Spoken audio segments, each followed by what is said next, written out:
Friends, welcome to the channel. So today I am going to tell you how to make the connectivity table for the truss element. Okay, so let me take the one example for the truss element. So there are 4 elements in a truss. So let us take this example. Now we'll fix this one.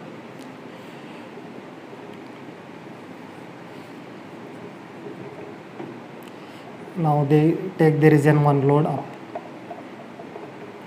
that is P. Okay, so now for the truss system you need to represent the noding. Okay, so first let us represent the node 1, node 2, node 3, node 4. This numbering can be your choice or sometimes it will be mentioned in the question.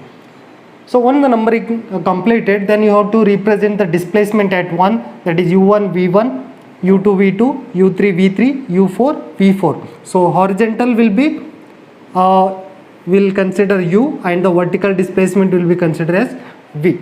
So now after that we will make the connectivity table.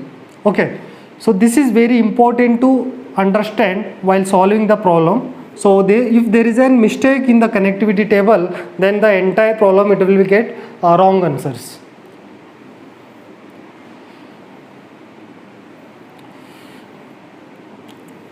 Okay, so let us write the element type. Okay, so let us write this is element 1, element 2, element 3. So there are 3 elements. Okay, so this is also sometimes it will be your choice or sometimes it will be mentioned in the question, the element numbering. Now there are 3 elements, 1, 2, 3. Now here we will write connectivity. Okay, so now for the element 1, the connectivity it is from 2 to 4 or 4 to 2. The link for the element 1, connectivity nothing but link for the element 1, so 2 to 4, and for the element 2, 2 to 3 or 3 to 2. Now for the element 3, 1 to 2 or 2 to 1. So that is the connectivity table. Now you need to calculate cos theta also and sin theta, again length for each element. Okay, so if you completed this table, then to solve the problems on the truss element it becomes easy because all the values will be contained in this table. Now what will be the cos theta? Cos theta is nothing but it is, and sometimes we just written as C, and yes, some cases it is taken as L and M. Okay, so where cos theta is nothing but it is x2 minus x1 by L. So larger coordinates minus the smaller one. Okay, so if the connectivity for the element 1, 2 to 4, now here the coordinates like x4 minus x4 y4 x2 y2, at node 1 x1 y1, at node 3 x3 y3. Okay, so here you have to take x4 minus x2. Okay, so x4 minus x2 by L. So again L is the length of the element. So this last column you can take in the second one only, so that every time you require the length of the element 1. And again for sin theta it is y2 minus y1, means larger one. So y4 minus y2 by L. So where L is the length of the element 1.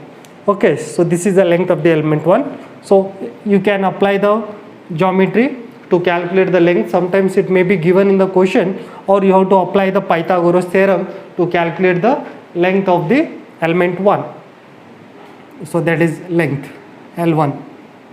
For the element 2, so element 2, the connectivity from 2 to 3, it means x3 minus x2 by L.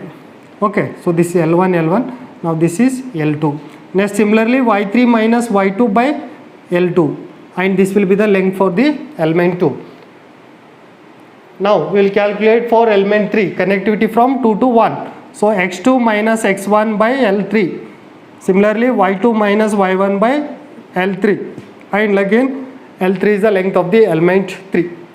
Okay. So this is the method to calculate the table for the connectivity for the truss element. Okay. So first take the element, second connectivity, and third column you better take the length of the element 1.